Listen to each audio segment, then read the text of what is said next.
not much more than an extra point. And New England has scored first. Way he was getting hit about, but maintained possession. First and goal. New England trying to add to a 10-7 lead. Eason on the bootleg. Touchdown. Derek Ramsey.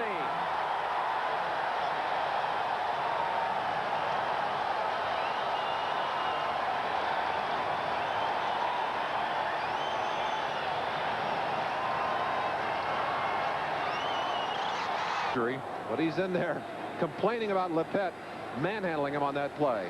This is a 31-yard attempt by Reves, who missed only 5 all year. Oh, bad snap. And that's going to be wide to the right. No good.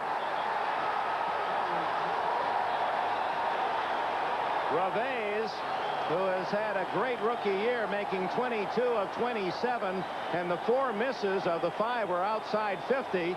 You can't blame him. The snap was very high. The Dolphins picked up Larry Lee as that snapper from Detroit late in the year. You see that high snap to Strzok, who did a great job of just getting that ball down on the ground. Of course, Bob Kuchenberg served that role. Look at this slap. Years. You missed that, Dick. Reves slapped right there up to the side ahead of the Dolphins. Also a gambler all season long. Big play early in this second half.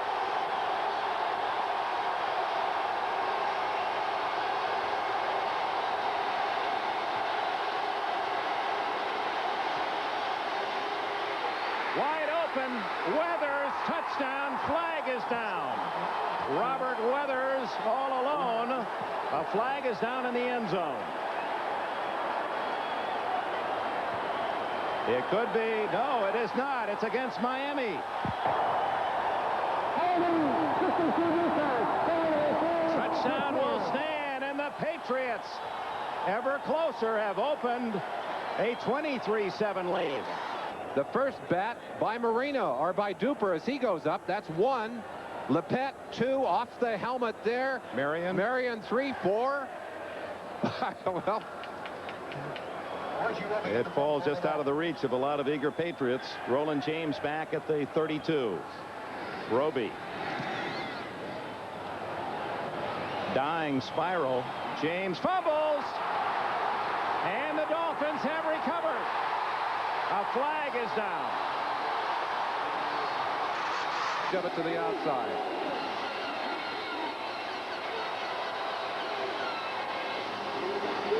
Mosey to Tupu. Touchdown.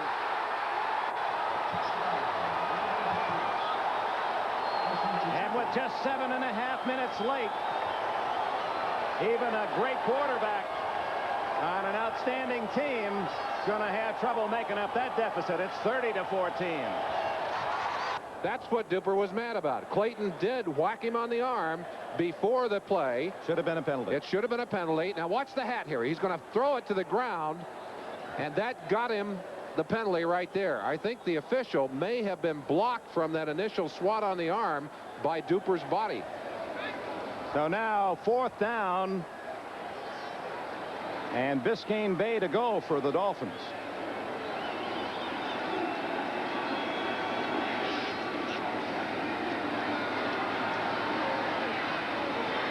Duper again intercepted by Claiborne. And Raymond Claiborne completes a cycle of superb coverage as he picks off the pass, the 6th turnover of the game for the Patriots.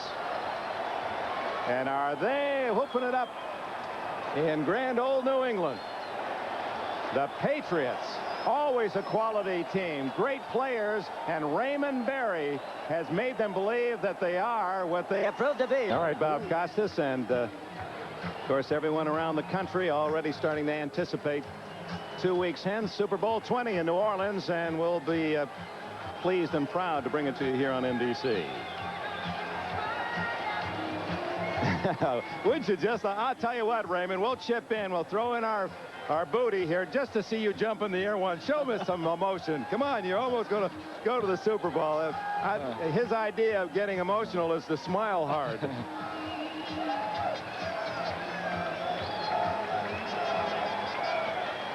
Well, I'm afraid there's not even a prayer here for these Dolphins. On 4th down, Miami will get a final chance. They don't have a single man back. 11 men on the line of scrimmage. Now Camarillo is going to see all of the Miami defense on this one. And it'll just roll. Played it just right. Didn't try to spiral it end over end, so he'd get the good kick down to the 14-yard line. Dick, I had a chance to sit down and talk to Raymond Berry, and I said, "Are you having fun?" And Raymond said, "You know," he said, "being the head coach in New England is kind of like being on a trip through the desert." He said most of it is hard work and it's difficult and you're out there all day long. And he said finally you come to an oasis and for a brief time you can drink deeply. And he said that's the best part of the job is those brief stops at the oasis. Well, last week there are palm trees in Los Angeles. They had that oasis there, and I believe looking out here there are some palm trees right outside the stadium.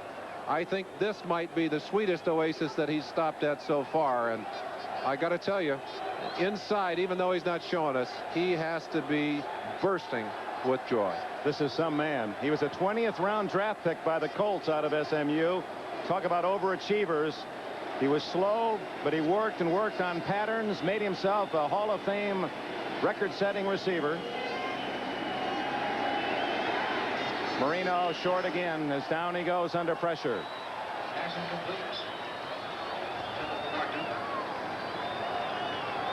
Both locker rooms will get a feeling from New England and Miami, as well as Mike Ditka's feelings about his victory. Another shutout today against the Rams, and maybe some early thoughts on these New England Patriots.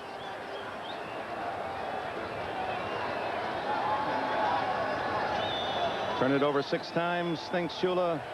Pretty tough to beat a good team, and New England has proved that. At 6 rings a bell. That's exactly the number of turnovers committed by the Raiders last week. And I'll say what I said then. Forced errors. They're not unforced errors. Tony Nathan using the umpire as a shield, and a little backyard play, and I believe that was a forward lateral, and Miami will be penalized. It was a forward pass beyond the line of scrimmage, and that's a penalty. I believe it's a planned play. Illegal forward pass, a 5-yard penalty. It'll still be enough for a first down after the measurement. Marked off from the spot of the foul.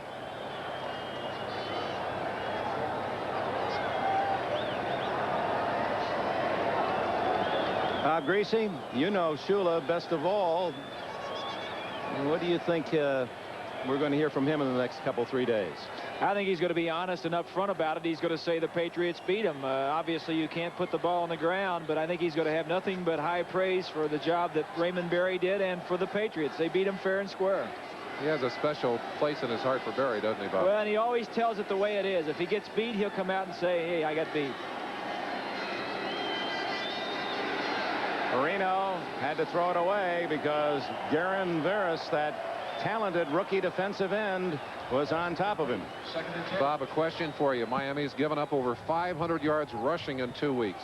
Is Shula going to have to rebuild this defense? Well, that's the same thing he said last year after he lost the Super Bowl. He said we weren't happy with our run defense. We're going to have to do it. But it's easier said than done. You go to the draft, and how do you get good players? He lost Baumauer coming into this year, and that was a big loss. But Larry Gordon, too. Larry Gordon and some other defensive players. So they still have the problem. They still can't stop the run, and it's still a problem that he needs to address in the offseason. Triple right formation for Miami on 2nd and 10 from their 30. Trailing 31-14. Marino forcing it low and away again. Claiborne wearing his jersey right on Mark Duper. The executive producer of NBC Sports is Michael Weissman. The coordinating producer of NBC's football coverage and the director of today's game is Ted Nathanson. Today's game was produced by Larry Cirillo. Technical director Lenny Stucker. George Finkel, our ISO unit producer. John Gonzalez working as the director on that unit. ISO unit technical director Steve Semino. NFL 85 produced by John J. Filippelli. NFL 85 directed by Bucky Guntz. And their technical director in New York, Salvatore Nagita.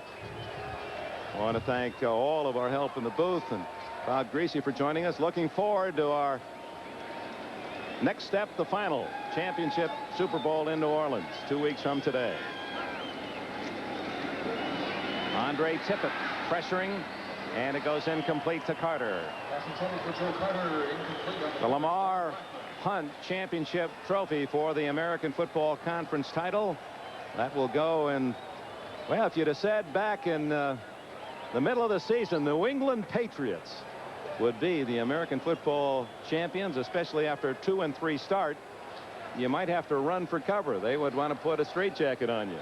But Berry has brought this team together and made them believe, and they have certainly played to their talent. This is the last gasp, 4th and 10.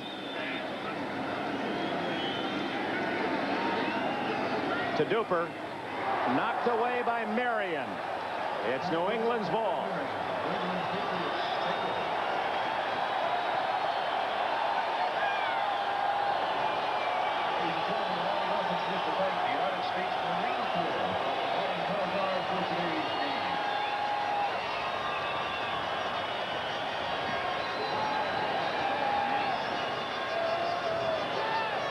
Oh, he's been a good player for him. Fred Marion all season long, 7 interceptions, didn't make the Pro Bowl. I think the Patriots felt very badly about that, although 7 of his teammates will go to Honolulu. 3 games in the playoffs against 3 tough teams. Tony Eason, 69% completions, conservative attack, albeit 5 touchdowns, no intercepts. He has done exactly what Raymond Berry asked him to do. One has to wonder at how they will match up against the Chicago Bears. That's the New England locker room. You saw for a moment Chuck Sullivan, the general manager. They call him John L. Sullivan in Boston. Raymond Berry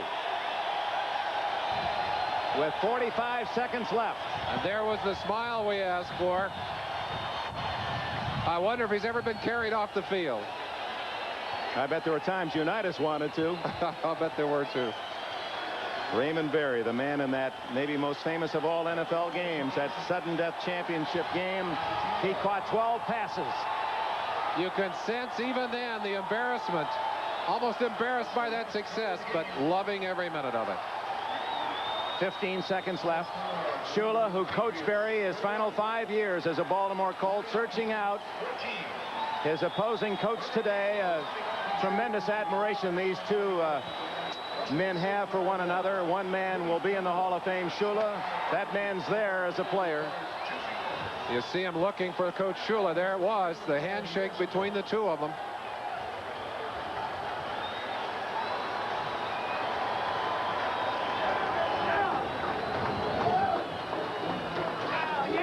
Jackie Gleason, longtime resident of Miami, one of their favorites down here, ran into him last night, and you can almost say, away we go is the story for the New England Patriots. They're on their way to New Orleans.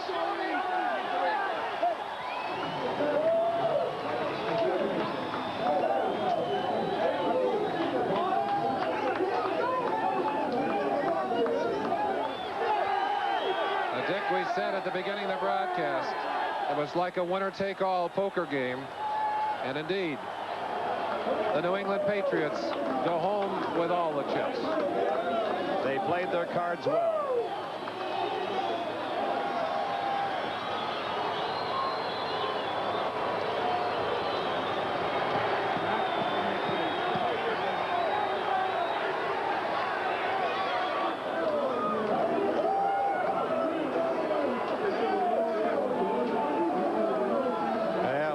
Lexington and Concord and Brockton and Foxborough and Boston and the fans who have supported this team and know the other end of the emotion. Today they can cheer with the New England Patriots.